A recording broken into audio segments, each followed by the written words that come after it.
Hello ladies and gentlemen, and welcome back to the GC Informer. If you haven't heard, the other day Snowy was saying he doesn't need any help with any news, so looks like I won't be doing any news anymore, and he's going to have to take up all 5 days just by himself. Vox and I are out. That's a joke, of course, but if he keeps staying as cocky as he is, it may be a reality soon enough. He is the only news member after all. We do have our other shit that we need to get on. Anyways, let's get into the news.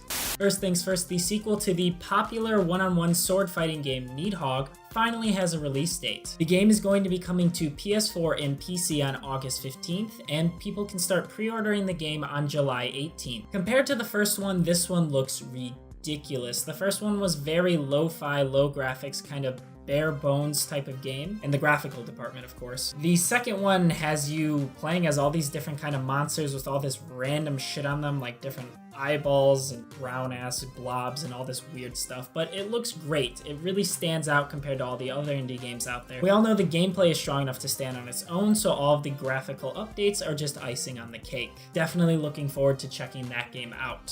Sam Barlow, the guy who created the popular FMV game Her Story, has finally talked about his new game. It's called Telling Lies, and it's going to follow a similar FMV format to Her Story. However, we know that the budget is going to be much higher this time around because Annapurna Interactive, the guys who made What Remains of Edith Finch, is going to be financially backing this project. That, compared with the sales from Her Story, will likely result in a game with much higher production value. So looking forward to that game as well.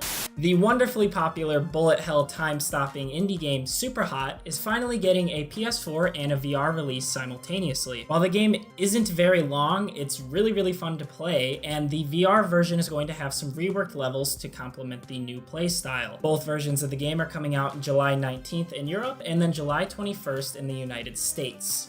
Those who have been waiting on the Destiny 2 beta, you can finally preload the game as of today. PlayStation 4 users are looking at a 15GB download, and Xbox One users are looking at a 12.8GB. As we've mentioned before, those who pre-ordered the game on PlayStation 4 will be getting the beta access early on July 18th, and Xbox One users a day later. The beta is open to everyone on July 21st. Thunder Lotus Games has released their game Jotun for free this weekend on Steam and GOG. The game follows a deceased Viking who must fight through the gods of Valhalla to prove that she's worth entering it, and it has a beautiful hand-drawn style. However, the free weekend is in promotion of their new game coming out called Sundered, which features the same hand-drawn style, only this time you're exploring some underground caves. Really looking forward to that. Sundered is coming to Steam on July 28th, and people have been talking about it non-stop. It has won many Best of Indie awards at different conferences, so it's really something to have on your watch list. Anyways, folks, that's about it for today's episode of the GC Informer. Don't forget to be checking out GameCast on all of our social media, as well as all our other videos on the channel here. Those interested can also check out my personal information in the description down below. Thanks again for tuning in, and don't forget to stay tuned to GameCast for all your gaming needs.